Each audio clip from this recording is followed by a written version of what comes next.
नमस्कार,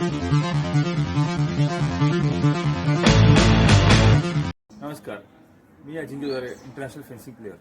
माझा international performance बघून महाराष्ट्र गव्हर्नमेंटने मला क्रीडा मार्गदर्शक म्हणून थेट नियुक्ती दिली असून मी नाशिक येथे सध्या कार्यरत आहे. फेन्सिंगमध्ये 3 प्रकार आहेत: ईपी, फॉईल आणि सायबर. यापैकी ईपी या प्रकाराची माहिती मी आज आपणास देणार आहे. ईपी हा सर्वात जुना प्रकार असून 1896 साली झालेल्या पहिल्या ऑलिम्पिकमध्ये याचा समावेश होता. तसेच 1936 सालापासून ईपीमध्ये इलेक्ट्रॉनिक गुणांकन म्हणजेच ॲपरेटर्सचा यूज करून पॉईंट्स काउंट करणे सुरू करण्यात आले. ईपी हे थ्रस्टिंग वेपन आहे.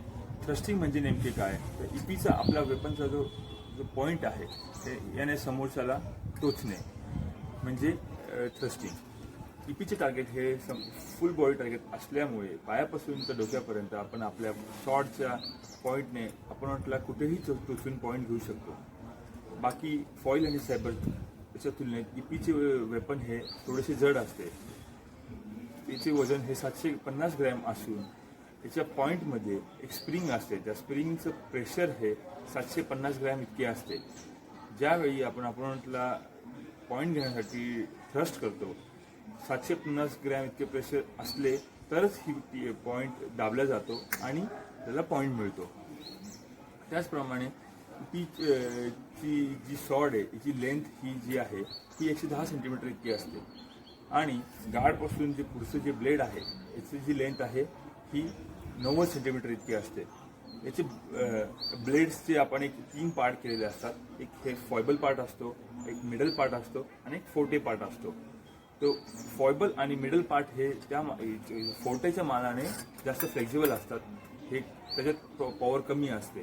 तर हे 2 पार्ट हे आपण अटॅक करण्यासाठी किंवा बीट करण्यासाठी यूज केला जातो. आणि हा जो फोर्टे पार्ट आहे जो गार्डजवळ असतो याचा उपयोग हा पॅरी करण्यासाठी करण्यात येतो. त्याचप्रमाणे ईपीचे ज्या ग्रिप्स आहेत त्यात एक पॉमल ग्रिप आहे, एक इटालियन ग्रिप आहे आणि एक पिस्टल म्हणजेच ऑर्थोपॅडिक ग्रिप आहे. ऑर्थोपॅडिक ग्रिप ही ती इन्व्हेन्शन जर्मनीमधील एका ऑर्थोपॅडिशियनने केली होती. त्याचा मुलगा अपंग असल्यामुळे त्याला पॉमल ग्रिप यूज करता येत नव्हती. तर त्याने आपल्या मुलासाठी ही ऑर्थोपॅडिक म्हणजेच पिस्टल ग्रिपचं इन्व्हेन्शन केलं आणि आज जगात जवळजवळ 70% फेन्सर्स ही ग्रिप यूज करतात. कारण की ह्या ग्रिपमुळे वेपन मूव्ह करणे इझी जाते. फॉईल आणि सायबरच्या तुलनेत ईपी हा इव्हेंट जास्त पेशन्सवाला असतो. त्यातल्या त्यात फॉईल आणि सायबरमध्ये अपोनंटने आपल्यावर अटॅक केला, आपण पॅरी करून रिपोज केला तर आपल्याला सिंगल पॉईंट मिळतो. तसं ईपीमध्ये नसतं. ईपीमध्ये तुम्ही काहीही करून आपल्या अपोनंटच्या बॉडीवर जर टूश करता आहे तर तुम्हाला पॉईंट मिळणारच, त्यांनी पॅरी केली असो किंवा नसो. तर त्यासाठी ईपी हा खूप पेशन्सवाला गेम असतो. कारण की एकाच वेळेस सपोज अपोनंट लीडवर आहे आणि आपल्याला पॉईंट घ्यायचा आहे आणि विन करायची मॅच. त्यासाठी आपल्याला सिंगल टच घ्यावा लागेल. डबल टच आला तर दोघांना पॉईंट मिळून तो जिंकू शकतो. त्यामुळे त्याच्यात खूप पेशन्स घेऊन आणि मॅक्सिमम याच्यामध्ये टेम्पो हिट्स हे वापरले जातात.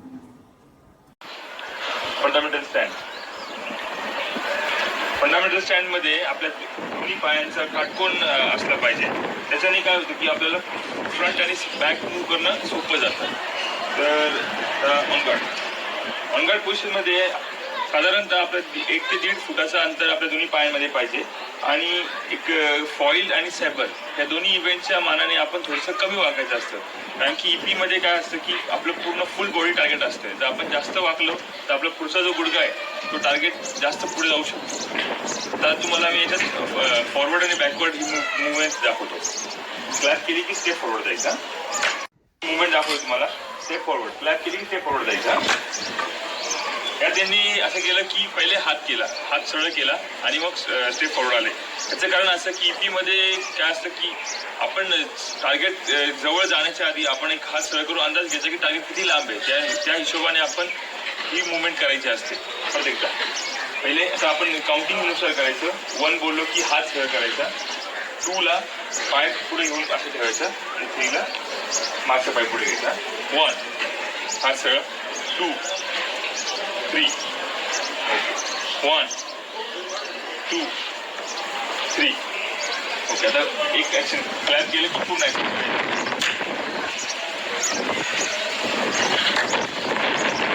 सेम. आता याच्यातच बॅक करायचं आहे. पहिले हात सरळ, ते बॅक, रेअर फूट बॅक, नंतर पुढचा पाय मागे. ठीक आहे. 1 2 3. 1 2 3. फुल ऍक्शन.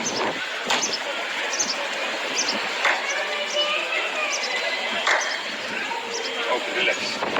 आता आपण EP मधल्या ज्या हँड पोझिशन्स ज्या आहेत त्याची आपण थोडीशी माहिती करून घेऊ. आणि एक आपण कोणती पण फेन्सिंग ऍक्शन करत असताना सर्वात पहिले आपण जे आपला अपोनंट असतो त्याला सल्यूट करायचा असतो. याचं कारण असं की आपण समोरच्याला रिस्पेक्ट देऊन ही आपण ऍक्टिव्हिटी स्टार्ट करत असतो. तर आता तुम्हाला दाखवतो मी की काय काय आहे EP मध्ये.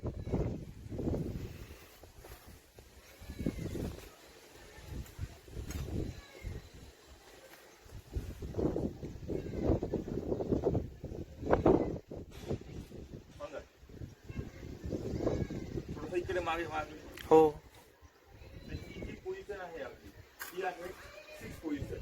या 6 पोझिशन मध्ये काय असतं की आउटसाइड हाय लाईन जी आहे ती पूर्ण कव्हर असते. त्याच्यातनं काय होतं की आपण जर हात सरळ केला तर त्याच्या शॉर्टमुळे आपली अपोनंटचा पॉईंट हा बाहेर असतो. ठीक आहे. तर ही पोझिशन आहे. तर मी ही बा ही 6 पॅरी.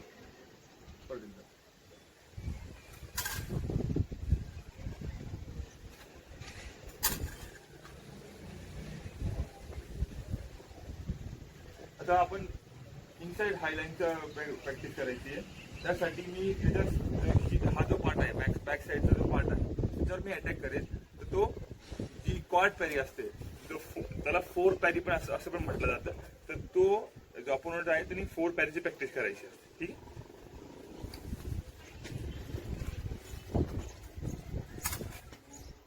ही पोझिशन अशी आहे की त्याचा हा जे गार्ड आहे ते गार्ड टर्न केलेला आहे आणि पॉइंट अपोनंटचा जो टार्गेट आहे त्याच्या मॅक्सिमम जवळ राहण्याचा प्रयत्न करेल. त्याच्याने काय आहे की आता मी ही पॅरी झाली, मी हात सरळ केला, माझा पॉइंट हा बाहेर गेला. म्हणजे याची ही पोझिशन जी आहे ती बरोबर आहे.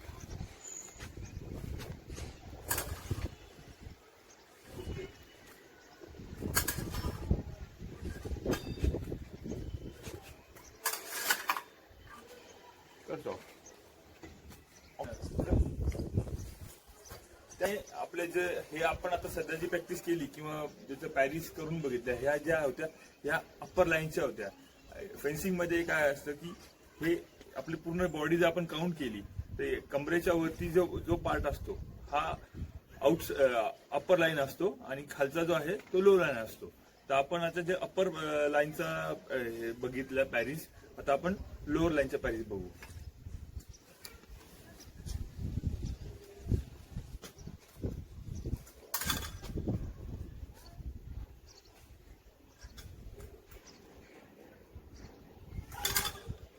यात पॅरिस बघा की याने हा जो आपला गार्डने माझा पॉइंट हा आउटसाइड केलेला आहे. तर आता जर ह्या पोझिशन मधनं जर मी सरळ केला त्याचा पॉइंट माझ्या टार्गेटवर आहे आणि माझा पॉइंट हा बाहेर गेला आहे. तर ह्याचप्रमाणे आपण जी इनसाइड लो लाईनची बघूया. तर मी याचा जो बॅक साइड जो आहे हा जो पार्ट आहे ह्या पार्टवर मी एक अटॅक करेल, त्याची जो पॅरी करेल. सेम याच्यात पण बघा त्या पॉइंट जो आहे तो माझ्या टार्गेटवर आहे आणि माझा पॉइंट त्याच्या गार्डमुळे हा बाहेर गेला. त्याचा पॉइंट लागला आणि हा माझा पॉइंट हा आउटसाइड गेला.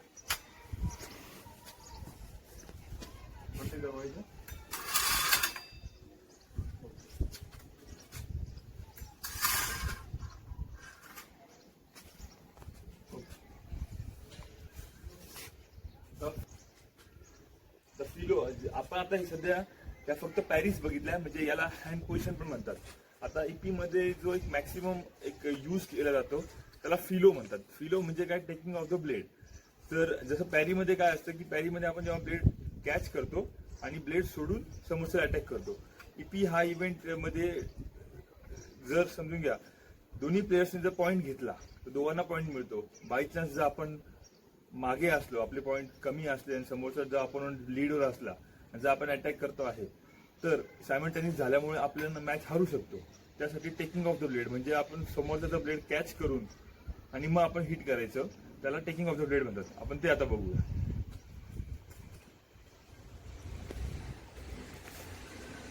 स्टेप फॉरवर्ड यायची ना, मी हात सगळे करेल, कॅच करून पुढे यायची.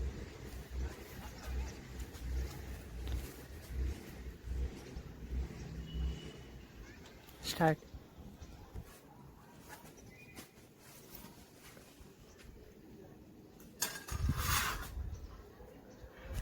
हे बघा त्यांनी काय केलं की मी जर अटॅक केला त्यांनी पूर्ण माझा ब्लेड कॅच केलं आणि असं कर असा आवाज आला आणि माझ्या शोल्डरवर याने हिट केला.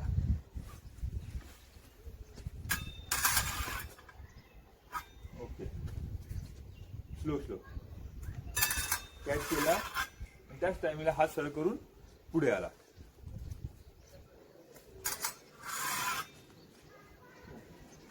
थांबव. स्टार्ट.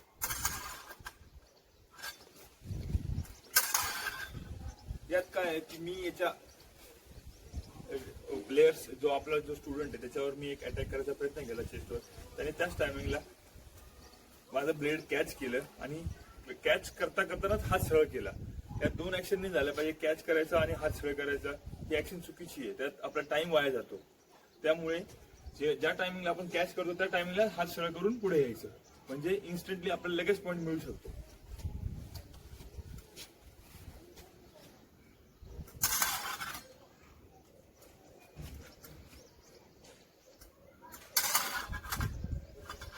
यात बघा आता याचा पॉइंट जो आहे माझ्यावर लागलेला आहे आणि माझा पॉइंट हा बाहेर गेलेला आहे.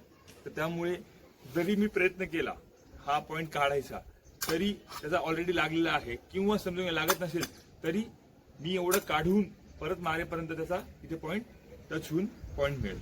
तर यामुळे इथे टेकिंग ऑफ द ब्लेड किंवा फिलो हे गरजेचं असतं. हे ज्याप्रमाणे आपण 6 मध्ये केलं त्याचप्रमाणे आपण कॉर्टमध्ये पण करू शकतो, ऑक्टेव्ह मध्ये पण करू शकतो आणि सेफ्टिंग मध्ये पण करू शकतो. ठीक आहे. स्टार्ट. आता याच्या आधी आपण एक पॅरिस बघितल्या, हँड पोझिशन बघितल्या, एक फिलो बघितले. आता आपण जी एक समोरचं जे पॉइंट आहे किंवा ब्लेड आहे डिफ्लेक्ट करण्यासाठी जी आपण ऍक्शन यूज करतो की म्हणजे समोरचा आला आपण त्याला त्याच्या सॉर्डला बीट करायचा, म्हणजे त्याचा जो पॉइंट असतो तो आपल्या टार्गेट पासून दुसरीकडे जातो. तर त्याचा फायदा घेऊन आपण समोरच्याला हिट करू शकतो. ही आपण ऍक्शन आता बघूया. त्यामध्ये हा आपला जो फॉयबल पार्ट असतो याच्याने बीट करायचा असतो समोरच्या फॉयबल पार्टला.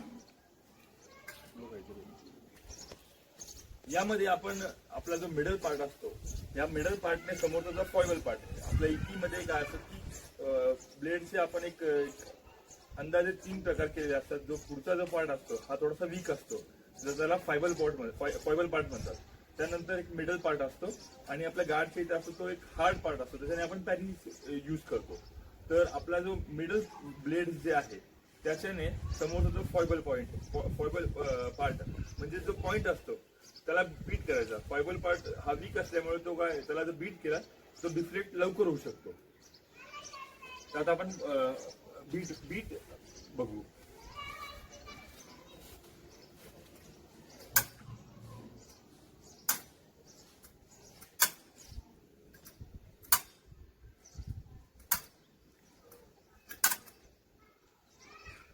सेम ऑक्टेव्ह मध्ये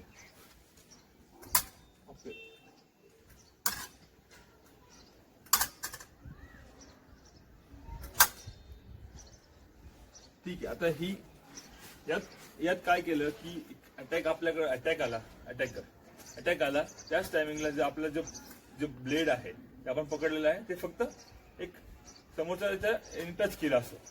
त्याच्यामुळे काय झालं त्याचा पॉइंट हा साईडला गेला तर आपल्याला चान्स मिळाला त्याला हिट करण्याचा.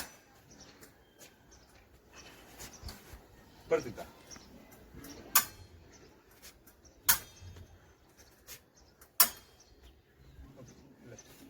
आता आपण एक डायरेक्ट थ्रस्ट जो असतो ईपी मध्ये त्याची एक एक्सरसाइज बघू. आता मी तुम्हाला एक व्हिडिओ दाखवतो, त्यात ती बघा.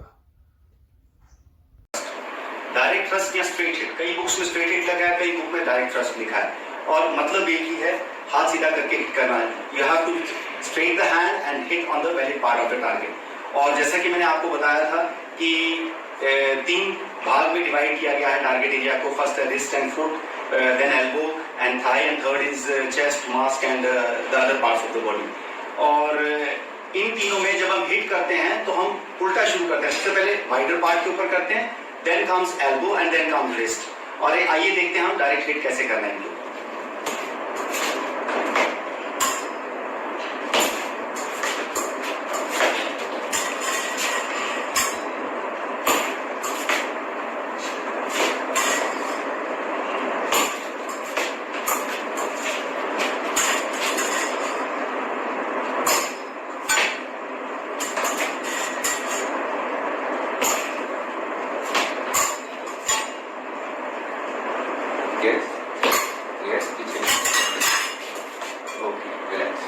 त्याचप्रमाणे कोचने आपले जे जे सिग्नल द्यायचे असतात ते पण एक व्हिडिओ आहे, तर तो पण बघा आपण. कोच के लिए बहुत जरूरी है कि वो वेरियस सिग्नल्स यूज करे हिट करवाने के लिए. जब वो हिट करवाता है, जब वो चेस्ट पे हिट करवाता है, फोरआर्म पे करवाता है, रिस्ट पे करवाता है और फुट पे करवाता है, उसको अलग अलग सिग्नल यूज करने होते हैं. और अगर वो सिग्नल्स करेक्ट होंगे तभी प्यूपल से करेक्ट हिट होगा. अगर वो सिग्नल गलत होंगे तो प्यूपल हिट करने में उसको डिफिकल्टीज आएंगी. तो how a coach can use signals to receive hits on various parts of the target. Now let us see. Chest पे हिट करने के लिए कोच को हल्का सा आर्म को विड्रॉ करना होता है नीचे की तरफ और प्यूपल को इशारा करना होता है आगे हिट करने के लिए. और अगर आर्म पे हिट करवाना है तो कोच को आर्म हल्की सी आगे एक्सटेंड करनी होती है इस तरह से. गो. अगर यही हिट कोच को रिस्ट पे करवाना होता है तो कोच को हल्का सा रिस्ट बेंड करना होता है नीचे की तरफ और प्यूपल को हिट करने के लिए मिलता है. हो गए. और यही अगर फुट पे हिट करवाना होता है तो कोच हल्का सा पॉइंट ऊपर ले लेता है ताकि प्यूपल फुट पे हिट कर सके. गो गए. इन सिग्नल्स को यूज करके कोच डिफरेंट जगह पे पार्ट्स ऑफ द बॉडीज पे हिट करवा सकता है.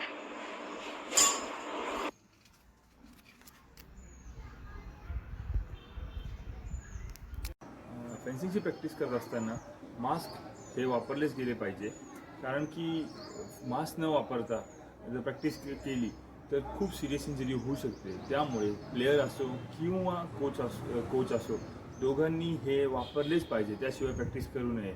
तसेच हा उपक्रम राबवणारे महाराष्ट्र स्टेट फेन्सिंग असोसिएशन आणि नाशिक जिल्हा क्रीडा अधिकारी कार्यालय या दोघांनी मला इथे बोलायची संधी दिली, त्याबद्दल धन्यवाद.